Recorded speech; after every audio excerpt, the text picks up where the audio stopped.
আজিকালি ফ্ৰেণ্ডছ কিবা ভিডিঅ' বনাবলৈ ইণ্টাৰেষ্টটো কমি গৈছে কাৰণ মোৰ ভিডিঅ'বিলাক নাচায়ে আপোনালোকে চাগে বেয়া পায় কিন্তু তথাপি আজি ভিডিঅ'টি বনাবলৈ ওলাইছোঁ মানে আজি এখন মিটিং আছে মিটিং চাগে আৰম্ভ হৈছে ফ্ৰেণ্ডছ এইখনে জেলকাছাৰ এম ই স্কুল আৰু ইয়াৰ প্ৰথম ষ্টুডেণ্ট আছিলোঁ কিন্তু দেই ফ্ৰেণ্ডছ আমাৰ গ্ৰুপৰ মানে যিকেইজন ষ্টুডেণ্ট আছিল তাৰ ভিতৰত মই এজন এয়া মিটিং আৰম্ভ হৈছে ফ্ৰেণ্ডছ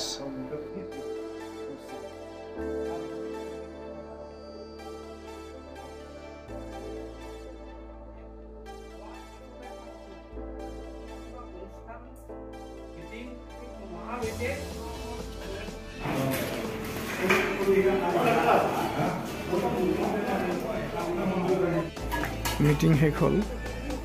সো ফ্ৰেণ্ডছ আমাৰ মিটিংখন শেষ হ'ল এতিয়া আমাৰ প্ৰাক্তন ছাত্ৰ আছে কোনো মিটিংখন পাতি ভালে লাগিল ন বহুত ভাল লাগিছে এতিয়া কথা হ'ল আমাৰ যেহেতু 5 ছেপ্টেম্বৰ তাৰিখে আমাৰ বিন্দুৰাম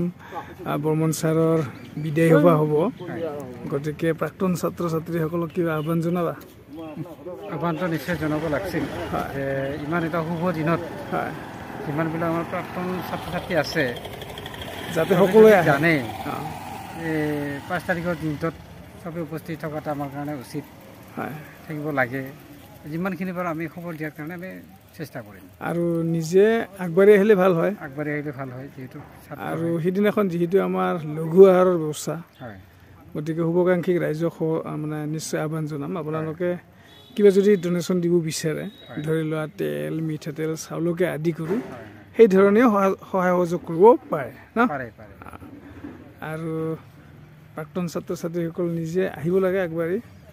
আমাৰ এটা হৈ গৈ আছে এতিয়া মিটিং শেষ হ'ল চ' ফ্ৰেণ্ডছ আকৌ মই অনুৰোধ জনাম স্পেচিয়েলি প্ৰাক্তন ছাত্ৰ ছাত্ৰীসকলক চ' ফ্ৰেণ্ডছ বুলি কৈছোঁ সকলোকে ছাৰে গোটেই জীৱনটো আমাৰ স্কুলখনৰ নামত গোটেই জীৱনটোকে মানে কি কৰিম আৰু ছেক্ৰিফাইচ কৰিলে বিনা বেতনে আমাক তেওঁ শিক্ষাদান দিলে আৰু সৌভাগ্যক্ৰমে আমাৰ মাজৰে বহুতে আজি ভাল এটা পজিশ্যনত আছে কিবা এটা কৰি আছে চ' আপোনালোকক অনুৰোধ জনাইছোঁ যিহেতু 5 ছেপ্টেম্বৰ তাৰিখে আমাৰ বিদায় সভাখন হ'ব আপোনালোকে আগবাঢ়ি আহক